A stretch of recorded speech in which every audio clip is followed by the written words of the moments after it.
En manchette aujourd'hui, un chariot à l'origine de l'incendie à l'hôpital de Rouyn-Noranda et la grève chez Poste Canada pousse une entreprise à prendre les grands moyens. Le TVA Nouvelle commence maintenant.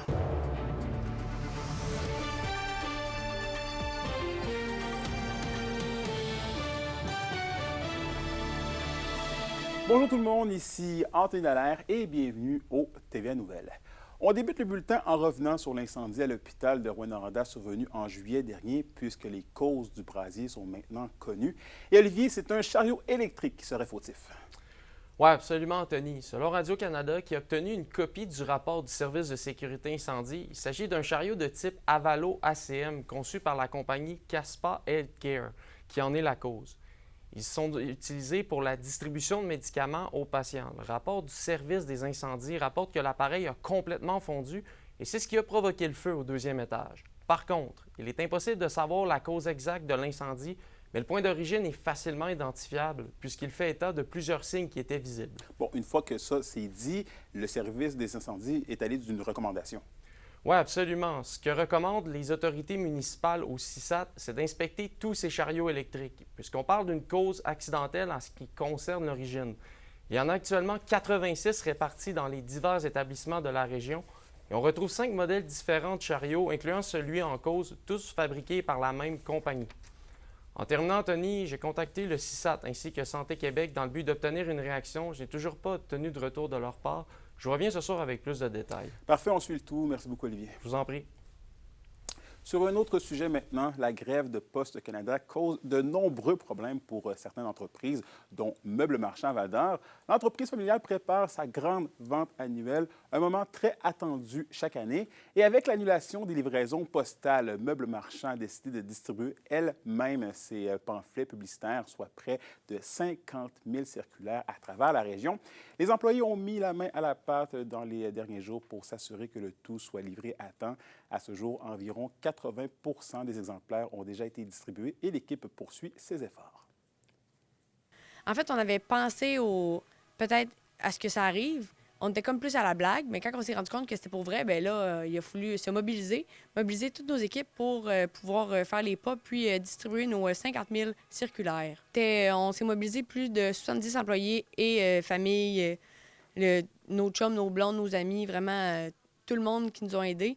Puis oui, c'est ça, du porte-à-porte, c'est vraiment comme... C'est pas juste on le laisse à la boîte aux lettres, là, c'est nous. Il faut aller le porter jusqu'à la porte. Là, il y avait des jours qui mouillaient, fait que là, fallait les mettre vraiment... fallait vraiment plus faire attention, les mettre debout pour être sûr qu'on ne veut pas les scraper non plus. Donc, c'est pour ça qu'il faut faire attention. Donc, ça faisait plus de pas qu'une marche ordinaire, effectivement. Et sur nos routes, maintenant, 2 automobilistes de la région doivent payer cher leur excès de vitesse survenu vendredi dernier, à commencer par un jeune homme de 23 ans de Rouyn-Noranda qui s'est fait intercepter à 141 km/h dans une zone de 90 dans le secteur de Rivière-Éva. Il a reçu un constat d'infraction de 868 $ avec 10 points d'inaptitude. Et un autre conducteur âgé de 28 ans de Rivière-Éva a été capté à 210 km/h dans une zone de 90 en effectuant un dépassement interdit sur une ligne double en continu. Une amende de tout près de 2 600 $ lui a été remise, de même que 27 points d'inaptitude. Et on revient brièvement dans le monde de la santé, puisqu'une pétition signée par plus de 5 000 personnes pour l'avenir des soins de santé dans les régions du Québec a été déposée à l'Assemblée nationale. C'est l'Alliance du personnel professionnel et technique de la santé et des services sociaux parrainée par le Parti québécois qui a initié la démarche. On demande notamment des mesures d'attraction pour attirer et retenir des travailleurs de la santé essentiels au fonctionnement des soins. Ils demandent aussi des places en garderie et la bonification de l'offre de logement. Et l'Université du Québec en Abitibi-Témiscamingue se dote d'un premier plan en éco-responsabilité. Il comprend 59 actions à réaliser d'ici 5 ans, soit 2030. Par exemple, la création de programmes courts spécifiques à l'éco-responsabilité et la mise en place d'un réseau d'ambassadeurs éco-responsables. L'ensemble de la communauté universitaire sera mise à profit. Des indicateurs de suivi sont établis afin d'évaluer annuellement la performance de l'institution. La question du jour TVA, une présentation de Mobilier Bélan qui vous offre depuis plus de 50 ans un service de qualité et un grand choix de matelas, mobilier, électro au prix compétitif que vous recherchez. Notre collègue Roxane Caillouette va aujourd'hui à la rencontre des potentiels préfets du Témiscamingue. En ce sens, à la question du jour, on vous demande, êtes-vous satisfait du travail de la conférence des préfets de l'Abitibi-Témiscamingue au courant des dernières années? Pour voter et commenter, rendez-vous au tvabitibi.ca. Et on revient avec une histoire qui avait bouleversé la région, celle du tristement célèbre Dave Lebel-Morin, incarcéré pour avoir tué une fillette et sa grand-mère à Rouyn-Noranda en 2001. On apprend maintenant que le meurtrier a le droit depuis quelques mois à une semi-liberté avec des sorties sans surveillance. Roxane Caillouette nous dit pourquoi. Emprisonné depuis bientôt 25 ans, Dave Lebel-Morin, qui a froidement assassiné sa voisine et la petite fille de celle-ci dans le secteur des Granadas, profite depuis le mois de mai de sorties sans accompagnement. Et ce, après que la Commission des libérations conditionnelles du Canada lui en ait donné le droit. Dans la décision rendue le 2 octobre, on y apprend que cette permission permet à l'individu de suivre une formation professionnelle. Selon l'avocat et criminaliste à la retraite, Marc Lemay, la commission garde tout de même un œil sur le meurtrier. On dit sans surveillance, mais je peux vous dire que les libérations conditionnelles du Canada sont extrêmement sévères et surveillent de très, très près, surtout les personnes qui ont été accusées de crimes aussi sérieux que M. Dave Lebel-Morin. Les commissaires au dossier soutiennent que le criminel présente un risque de récidive violente de faible à modéré. Il doit aussi se soumettre à 2 conditions, soit ne pas consommer d'alcool ni de drogue. Donc, s'ils veulent le remettre en liberté, c'est qu'ils vont prendre les moyens et ils ont eu l'assurance ou ils vont avoir l'assurance que cette personne-là peut réintégrer la société à l'âge de 42, 41, 42 ans. C'est l'âge qu'il aura à ce moment-là. En 2004, Lebel-Morin avait été condamné à la prison à vie alors que 3 ans plus tôt, il s'était infiltré chez sa voisine pour lui voler de l'argent en raison de graves problèmes financiers. Sur place, il a assassiné la femme et sa petite fille âgée de 4 ans. Je me rappelle parce que c'est probablement l'un des crimes les plus sérieux et qui m'a bouleversé également. J'étais avocat depuis plusieurs années, mais quand même, je peux vous dire que ça fait quelque chose quand tu vois les photos que je ne décrirai pas de la grand-mère et de la petite fille. Selon Marc Lemay, les possibilités que le tueur remette les pieds dans la région sont très faibles. Moi, je suis à peu près convaincu qu'il ne reviendra pas en Abitibi-Témiscamingue. Je serais très, très, très surpris qu'il revienne ici. Il a probablement une vie ailleurs et encore là, c'est une chose que la Commission des libérations conditionnelles, c'est de ne pas retourner sur les lieux où il a vécu les crimes qu'il a commis. Dave Lebel-Morin pourrait bénéficier d'une libération conditionnelle totale l'an prochain, soit le 27 octobre 2026. Roxane Caillouette, RNC Nouvelles, Rouyn-Noranda. Et à Val-d'Or, le pompier Cédric Morin a été récompensé pour un acte de bravoure. Un reportage de Zachary Desrosiers. Le gouvernement du Québec a remis dimanche dernier une médaille pour un acte méritoire au pompier Cédric Morin du service de sécurité incendie de Val-d'Or en lien avec son intervention héroïque lors d'un incendie survenu en janvier 2023. Son geste de bravoure a permis de sauver une vie. C'est sûr que c'est une grande fierté, tu sais.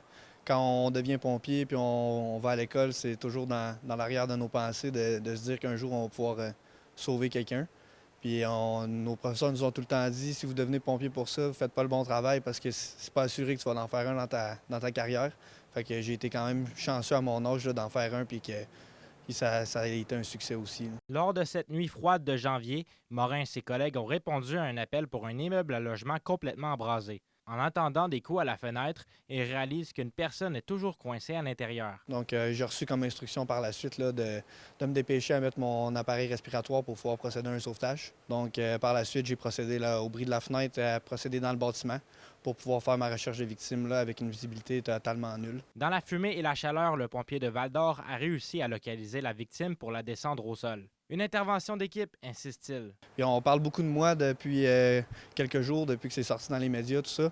Mais je veux aussi mettre l'emphase sur mes collègues de travail, le capitaine Perrault, Jason Perrault, le lieutenant Mathieu Lachaine, l'opérateur de pompe, Danny Lavoie, ainsi que le directeur adjoint Lafleur, qui ont tous aussi participé là, au sauvetage. Sans eux, bien, tout ça n'est pas possible non plus. Fait que c'est important pour moi là, qu'on leur donne la reconnaissance à eux aussi.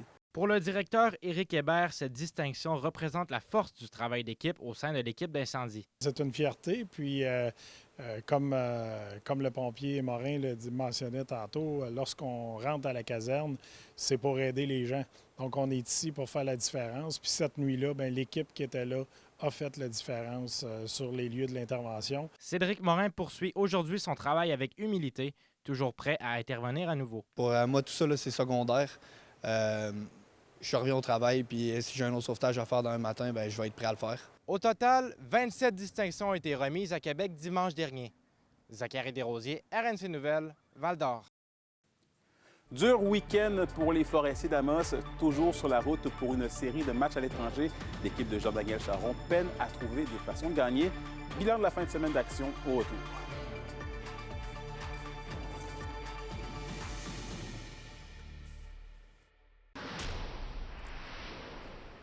Et au culturel, le spectacle théâtral Dig the Third, ma ceinture pour chaise, est de passage en région. Dig the Third est une tragédie comique québécoise contemporaine qui mélange le théâtre et la lutte. C'est une réécriture de Richard III de Shakespeare sous la forme d'un gala de lutte contemporaine. La pièce est présentée ce soir au Théâtre du Cuivre. Elle ira ensuite à Val-d'Or demain et à Amos samedi. Et au sport, week-end à oublier pour les forestiers d'Amos. Ces derniers poursuivaient leur séquence sur la route en rendant visite aux albatros du Collège Notre-Dame à Montréal pour une série de 2 matchs. Samedi, malgré une bonne performance de la troupe amosoise, eh bien, les oiseaux ont eu le dessus sur eux et ont réussi à leur tenir tête. Ils ont gagné une victoire de 6-3. Et les hommes de Jean-Daniel Charron avaient l'occasion de se reprendre le lendemain. Toutefois, des contre-performances en première et deuxième période leur ont coûté le match qui s'est conclu par la marque de 4-3. À noter que les forestiers d'Amos n'ont que 3 victoires à leurs 11 derniers matchs. L'équipe prend maintenant la route de Trois-Rivières pour y affronter les Estacades les 17 et 18 octobre prochains. Pour une nouvelle importante à nous communiquer, contactez-nous, nouvelles au pluriel, @rncmedia.ca, par téléphone au 1-866-463-4636 et notre site web tvaabitibi.ca.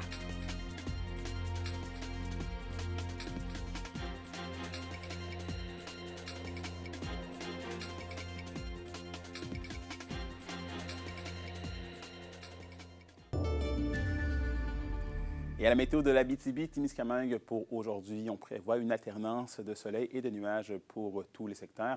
Les maximums oscilleront entre 8 et 9 degrés Celsius. Et pour ce soir et cette nuit, c'est nuageux avec des risques de pluie par endroits. Et préparez vos manteaux si vous souhaitez vous promener puisque les températures descendront en dessus du point de congélation. Minimum de moins 5 degrés Celsius pour l'Abitibi et de moins 2 degrés Celsius pour le Témiscamingue. Et voilà, c'est tout pour nous ce midi. Merci d'avoir été des nôtres. On se retrouve au TVA à 18h pour la suite des choses. D'ici là, prenez soin de vous.